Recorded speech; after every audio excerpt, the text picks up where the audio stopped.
Hey guys, it's Ian with Black Ops. Today we're going to show you how to install wheel spacers on your Polaris Xpedition. Let's dive in. To begin your install, start by jacking up the front end of your vehicle and removing your wheels.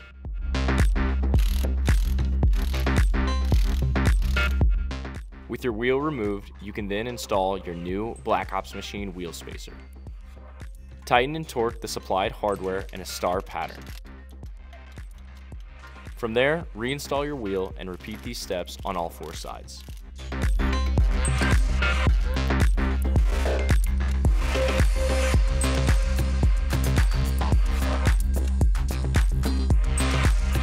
Remove your jack and your install is complete.